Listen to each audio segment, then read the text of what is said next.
Hello dear readers and subscribers. Today we're going to talk about a rather important document in the art world, and especially when it comes to exhibitions, which is the press release. Many loathe a press release because there are simply too many. For instance, for myself, I receive around 20 a day, I guess. So we're also going to not only illustrate what that industry-approved structure of that press release is, but also the best way to use it. Very often press releases are predominantly used, of course, by galleries to communicate about their exhibition program, to press, to critics, to the magazines, to their collectors as well. But for a lot of artists, it is also a skill that is quite useful and necessary, because very often, especially when starting out, you'll have to create your own events and therefore have to create your own press releases. And if you do it in the wrong way, or at least not following these very typical guidelines or best practices that are the typical unwritten rules of this art world, then your credibility will tank, and also the likelihood of your exhibition being covered or being attended will drop drastically. So therefore, in this video, I'm going to discuss what that structure is, what information it should have, also what the tone is of a good press release, and also how a press release can also be used not only for external communication, but also in the exhibition space itself as a kind of wall text, but in the form of an A4 that people can also take home with them, which is quite nice, and is also a bit of an industry standard in galleries. And then also our template that we have provided. As always, we will share all the information so that you can create one completely free of charge by yourself, that you have all the information necessary. But for those of you who want to support our platform, but also want to save time and avoid making any mistakes, we have a plug-and-play template for you, and as always, at the lowest price possible. So in a nutshell, a press release is a short, formally structured document that announces an upcoming or current exhibition or event to the press and broader public. It communicates the essential facts: who, what, where and when, while providing enough context about the artwork and the artist to give journalists, critics and collectors a reason to engage. So with a press release, the first element is of course the header, and the header should be the exhibition title and the artist or artists in the show. The industry standard is that for a solo show, we first mention the name and surname of the artist, followed by the title of the show. And for a group exhibition, we actually see the opposite. So first the title and then the names of the artists below it. If it is a very large group exhibition in which not all artists can be recited this way, very often they are simply just mentioned in the body text. Directly below the header, it's also a best practice to share all the most important information, which means, of course, the dates from when until when the exhibition runs, if there is an opening or a preview, also where it actually is, especially for galleries that have multiple locations or often work on an extramuros site. So all this information should be rightly below the header. A second element is the press image. The press image should be your best installation view of the exhibition or of a foundational artwork within this show. This is how they most commonly use it, the poster image of the exhibition, in terms of using a single artwork or a nice exhibition view to, of course, grab the attention, with below it, of course, the caption, and then there is always the advised metadata. So you want to mention what we're seeing. Is it an installation view? And then also mention the title of the show, the year, the location, the photo credits of the photographer, etc. For an individual artwork, we of course need to mention the artist name, the title, the year, the medium and surface, the dimensions, and then also the courtesy line and also photo credits. Now, rightly below the image, we have the body text, and we can distinguish two separate parts here. First, we have the opening paragraph. Very often it's marked in bold, with not all press releases, but we see this quite often, and it's the typical text announcing the show. For instance, Perrotin is pleased to present, and then they share the title of the show, the artist. It's also common that they mention, for instance, with artists that they represent, whether or not it's his or her first, second, third show with the gallery, and often also a very, very concise, like mentioning what the overall theme of the show is. Below that opening paragraph, we have another or a couple paragraphs more. I wouldn't go over 5 paragraphs in total, including that opening paragraph.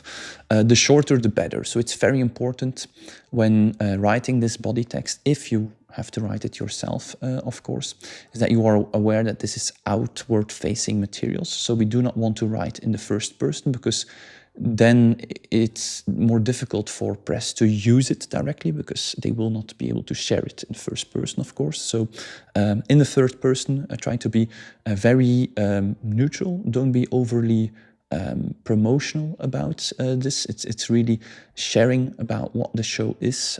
So this often includes describing simply what you're showing. For instance, how many works? Are they new? Have they been shown before? What media are these works? So actually a very descriptive way of communicating what's on view. It's also important, especially when you briefly touch on the subject matter, that you do not want to give all the answers straight away, or want to explain everything that there is to explain about the work and about the show. You want to drive curiosity, or give them kind of a reason to attend, or to reach out, and not already answer all the questions, or explain what the journalists or press need to think about the show. They like to decide that for themselves, of course. You can definitely also consider using AI software to improve this text. However, it is very important that you first write everything down very spontaneously. So that's why also, for instance, in our tool, we simply set a number of questions. You answer those questions.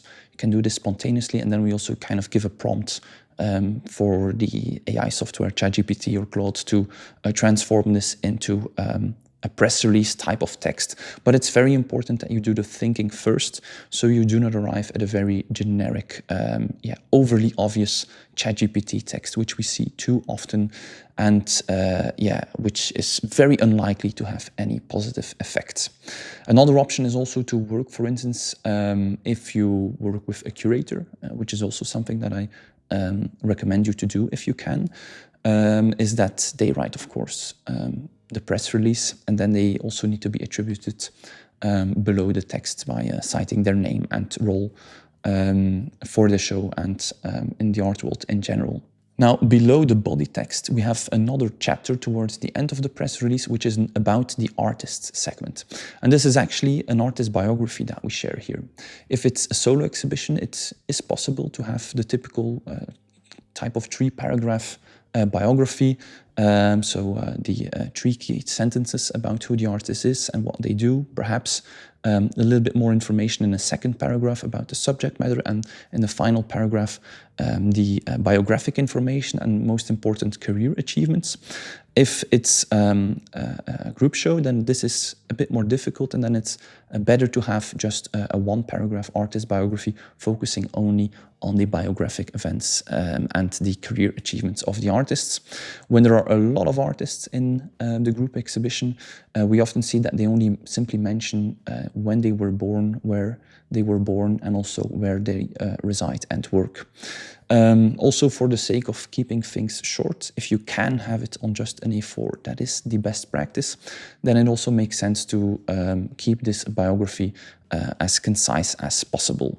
And to conclude, at the very bottom of your press release, there you should always have your contact details, but also possible press inquiries. So who is the contact person? How can they reach out? What is also useful, especially when digitally distributing press releases, is that you also, for instance, share a link to a Dropbox folder where they have all the image materials, all the installation views, all the artworks on view, a checklist with all the metadata of the artworks, or simply an email address where they can request those information. So you make it very, very easy for them to cover this show by simply providing all the information, or providing a direct contact to take care of this. Now, we already briefly addressed the tone. The length is also important. Try to be between 400 and 1,000 words maximum. Definitely don't go too long. They're not going to read it if you do. And yeah, the best practice is to have it on an A4, recto verso, perhaps. If you can have it on just one side, that's perfect. But if you have the image and the press credentials, then it quickly becomes difficult to keep it on just the front end of an A4. Then what is also quite important is also the styling of the document. It is a very functional and formal document. So we want to keep the design very clean, and we don't want to go all out in terms of design elements, logos, color bands, borders, whatever. Most often it's just a white page with a dark gray or black fonts, sans serif fonts, such as Arial or Helvetica are quite popular, or Inter, or serif fonts such as Times New Roman or EB Garamond are the best practice. And also try to have your font size relatively small, let's say between 9 and 11 points is what we would recommend. If you want to go for a slightly more advanced design, then I strongly recommend to go for a text-based design, which is most appreciated in the contemporary art world. So now, how should you use this press release? Well, first and foremost, you want to use it to communicate about the show when it is coming up. So let's say 4 weeks before the show opens, you want to send out the press release. 2 weeks before the show, you can kind of send a reminder. You can also kind of use this in your newsletter parts of this text. But when reaching out, I think it's very important when writing these emails, don't think in terms of volume, but really think in terms of quality and personal relations. So it's a lot more likely that something comes from this press release send out if you have a personal connection with the people you share it with, and also if the email text you write is not just copy and pasting the content of the press release. It's better to address them personally, to spend a bit of time here refining that. And what is also very useful is to reach out to them personally on Instagram, kind of mentioning that you've sent a press release and that you invite them, etc. If you want to know whether or not they want to attend the opening, you can also mention a line RSVP, so that they let you know when they are coming, or if the press will be coming, that you have a separate day to welcome them. So especially if you do this through Instagram, I think an email, you don't have the it's less likely that they will respond, or it's less expected to respond to a press release send out email. On Instagram, it's a lot more personal, and very often your conversion is a lot higher actually. And then finally, I already mentioned this, using the press release also in this exhibition space. So very often a lot of galleries work in this way, where they have 2 stacks of folders at the entrance of the exhibition space. One with the checklist with the works on view, which allows you to keep your walls clean and share all the metadata as well, and perhaps also share the prices here, although this is not always done. Very often there is a separate catalog for this as well. And then next to it, the press release. And here you kind of want to adjust that press release a little bit so it really fits well on those A4s. Removing the main image in the exhibition space, that is not as important because we have the artworks right there.